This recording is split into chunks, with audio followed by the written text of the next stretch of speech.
Hi there, my friends, and once again, welcome to Master of Horror, where I bring you the scariest true paranormal stories that I've ever come by.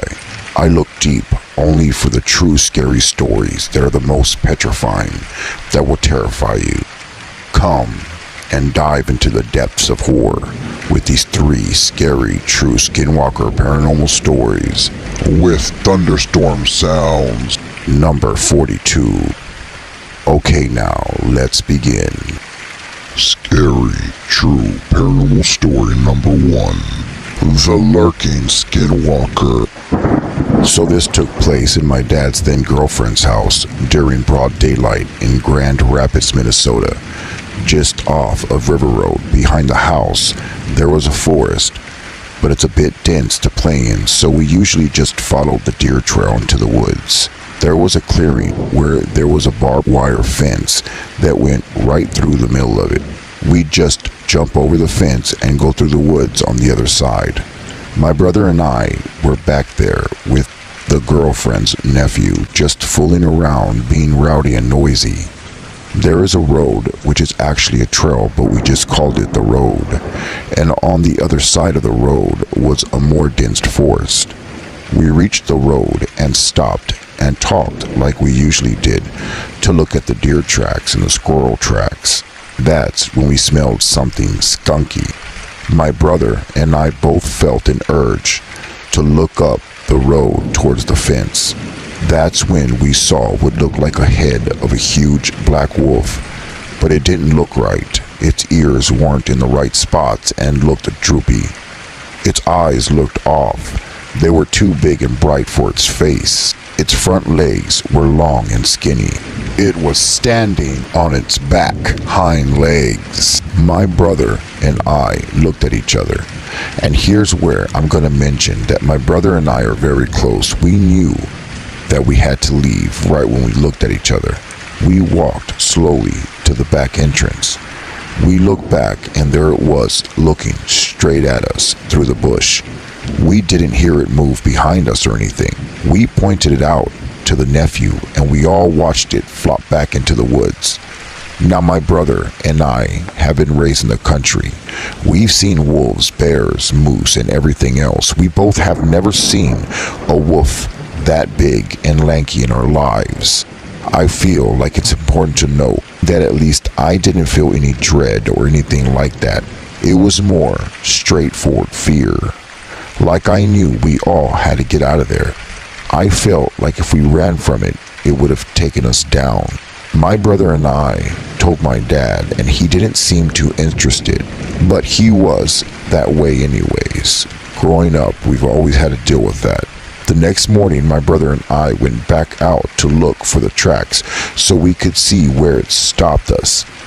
We saw huge dog-like tracks and about 6 feet up in a tree following its route back with some thick black fur. We ran out of there fast and didn't go back without protection. About a few weeks later, I'm home alone. All the doors are locked and only the back window in the house is open. I suddenly noticed the dogs are acting weird. That I hear clear as day by the back door my dad's girlfriend's voice called out for her dog. I froze, but looked up at my bedroom doorway into the small hall. The dog got up and went to the kitchen where the back door was. She was quiet for a moment. Then I heard her claws skid right across the floor as if something grabbed her. The dog then ran back into my room. I got off the bed, hurried up and closed the door, and locked it fast and closed my window. The only reason it freaked me out was because I didn't hear the garage door open or the side door open, just the voice. I blessed my room by myself and made sure nothing was allowed in or around it. The next time my brother visited, he slept in the living room. Now the living room was huge and you could see out to the front deck.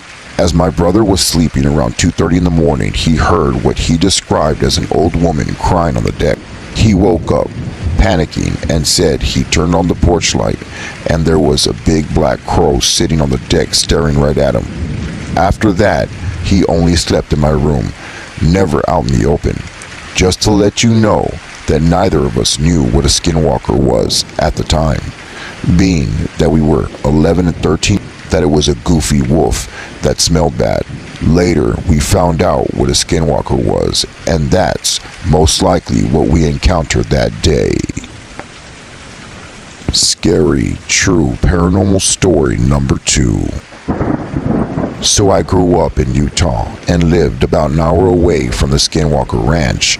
Going there as a high schooler was just a thing to do, just to see if it was true or not, to see if you could actually see something supernatural.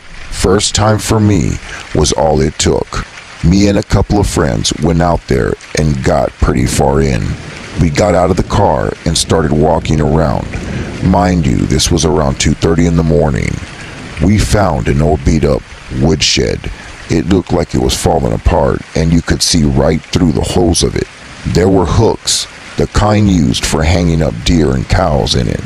It looked mostly rusted, but the walls and everything around looked like it was splattered with old dry blood. It was everywhere. The worst part started happening when we walked away from the shed. Since we had a couple of flashlights, we were able to look around when we were walking. We would see pairs of eyes around us. At first it was just the shiny reflection that kind of looked like when you shined a light into a cat's eyes. So we thought it was just a couple of dogs or coyotes and continued a bit more. Then we started seeing more eyes, but they were red, bright red. We noticed that they were a lot higher than a normal level would be for an animal. That's when we decided to turn back. What started to terrify me was one pair was out in front of us as we were walking to the car, staring at us like it was walking backwards with us. We never caught up to it, but it never left. Same with all the others that kept circling us as we made our way back to the car. When we got to the car, we just wanted to get out of there. We got in and it wouldn't start. Nothing would turn on at first, no matter how hard he turned the key. He tried it twice and only the radio kicked on. We started panicking. We were petrified because the eyes got closer and closer, and then bam, that's when something hit the side of the car really hard, but we couldn't see what it was. It hit the car and the right side 3 times.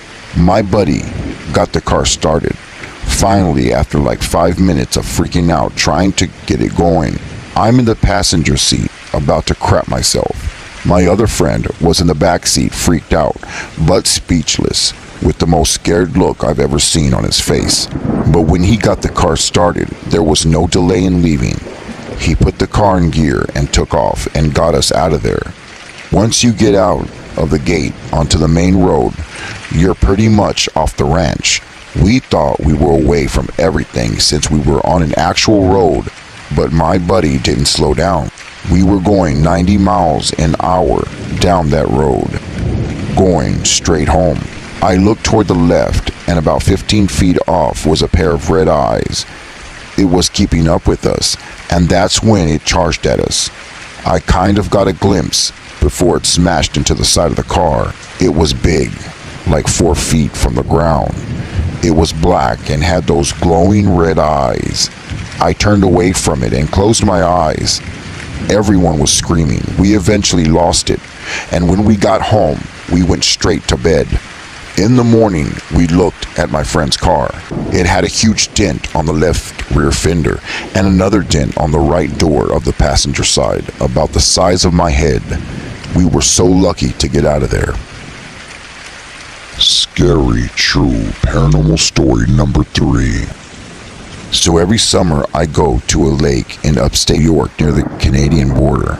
My family has a house that is pretty much in the middle of nowhere. It's about an hour drive to the nearest convenience store.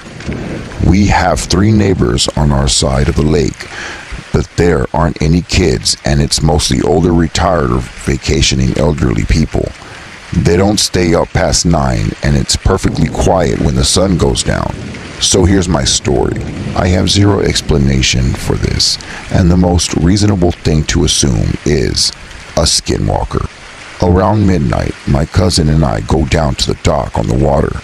We have to walk through a short path in the woods to get there, and the thick trees border directly on the shore. While looking out at the stars in the water, we hear a quiet, low rumbling sound. That's the best way to describe it. It came from the forest, pretty far away. We didn't really know what it was and wasn't bothered by it. About 10 minutes later, we hear the same voice say both our names. This time it was closer to our property. From our dock, we can see along the shoreline, and we're near a corner, so we can see pretty well along the coast to our left.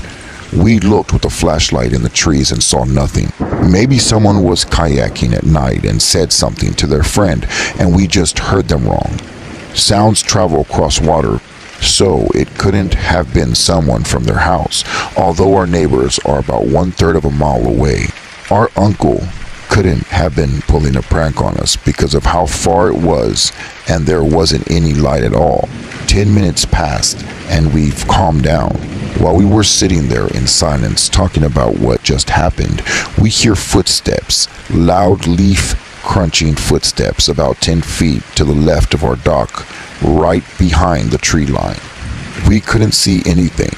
These footsteps were either from a human or a bear or a deer. My cousin whispered to me that we need to get inside, but I told him that it might be a bear. I didn't want to get chased while running back to the house. So we were sitting on the dock holding our breath as the footsteps continued to get closer to us. Then it stopped. All of a sudden we hear the same voice that said our names earlier say, "Hello." I've never been more terrified in my life. The voice was speaking English, but it wasn't human. It had an almost robotic growl under the word. Both of us flipped out at this point and sprinted to the house, not even trying to glance at what it was in the trees. My uncle was sitting on the couch with our dog. We spent the next 30 minutes checking the whole property and the nearby forest and didn't see anything. I continued to ask, what the hell was it? This happened a little more than 2 weeks ago. And the scariest part, I wondered, is how did that thing know our names and why was it on our property? Yesterday, I was reminded of a skinwalker from some YouTube videos. It fits perfectly with the story, but they aren't known for being in New York.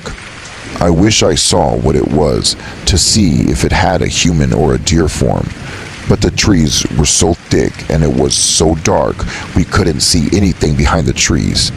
Anyways, that's my story.